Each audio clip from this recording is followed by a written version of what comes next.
Hi, welcome to another video review of another album. I have no idea how to intro this shit.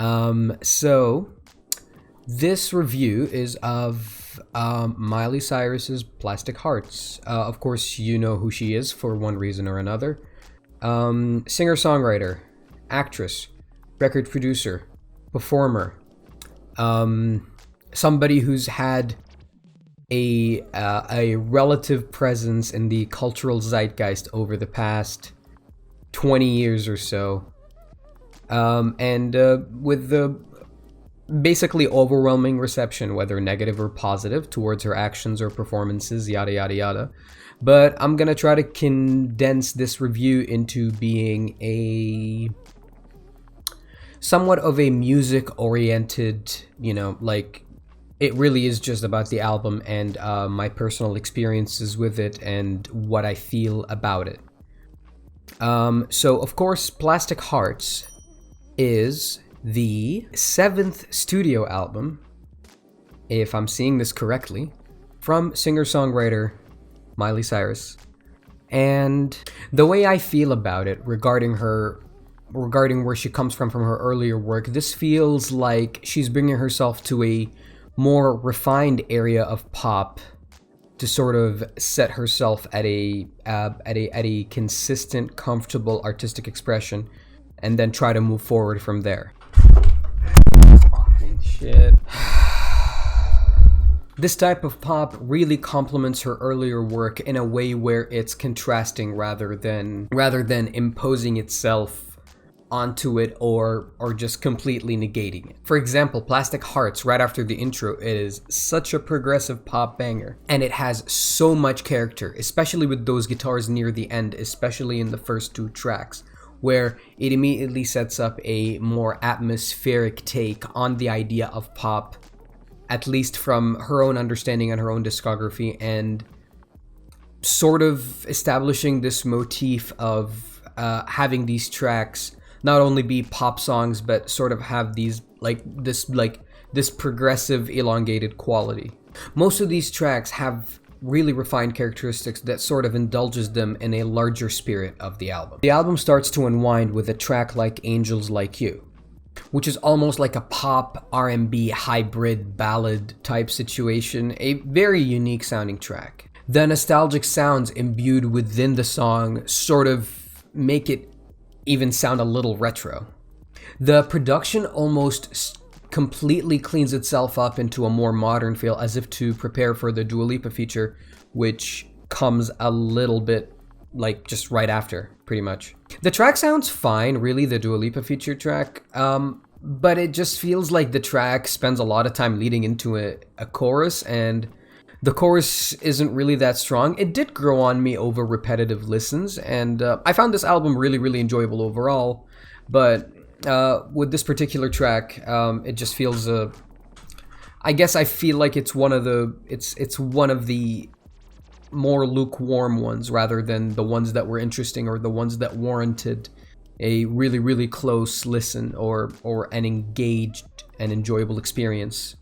The following track, Give Me What I Want, presents a very, very solid pop bang pow, dude. Like, it's really, really interesting. It even reminds me a little bit of like Charlie XCX, which really made me like fantasize about sort of Miley entering this new arena of like pop and sort of, basically aligning herself more with the artists that are pushing pop forward rather than the artists that are taking advantage of it and sort of expanding pop overall just in a horizontal direction rather than vertical. Yeah, it also teases the idea that perhaps she can experiment and reach to these levels and sort of really approach it pretty much flawlessly. Nightcrawling with the Billy Idol feature has a much more engaging and flowing characteristic with the album rather than the Dua Lipa track, which felt like it standed pretty much alone skeletally rather than engage with the overall sound of the album or the inherent new pop sounds that this album is pushing. The song High sounds like a One Republic song, except somehow it has even more appeal and sounds a lot more composed. Good writing too. And what I found surprising is that the moaning on Bad Karma sort of really grows on you, and I found myself really moaning with it sort of on repetitive listens and sort of like waiting for it to come about in like the album roundabout. I feel largely indifferent about a track like Never Be Me, even though I've really grown less indifferent about it with time. I still think it's kind of a weak moment in the runtime of the project, which has otherwise been relatively tight. I mean, comparatively to the older ones. Golden G-String is a bit of an emotional moment and kind of an instrumental triumph, conjuring early moments from the album with that instrumental outro. And that instrumental outro is so good, it kind of really solidifies what's wrong with the album, at least to me. The one thing really wrong about this album, even though it was a transitional moment in Miley's music to sort of bring her to somewhere where she's more comfortable to contribute to music, or to basically make the music that she wants to make, it felt a little bit too safe. And if I'm being honest, I feel like out of everybody, she can afford to take the most risks with her sound, being that, you know, it's really on brand for her. Also, given the fact that every risk that was taken on the album was rewarded beautifully. It's pretty obvious to me that the greatest moments on this album are the ones filled with risk-filled indulgence. This was fulfilled by either instruments, new sounds, the lyrics in some instances, and also a couple of the features.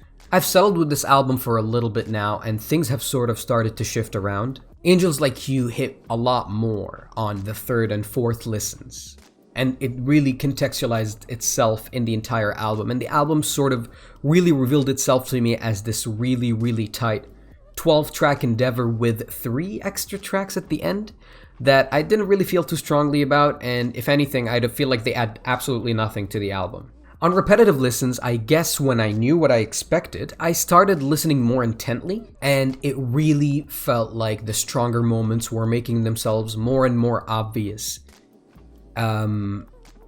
with highly intentional listens and like just really letting yourself sort of enjoy and move along and really feel this absolute pop beauty of an album. I can't give this album a 7 because that's too low, and I feel like 8 is just a little bit out of reach, so I'm very comfortable with settling for a 7.8 with room for improvement and a general fantastic likable quality about this album. A really tight adventure wrapped up in 50 minutes.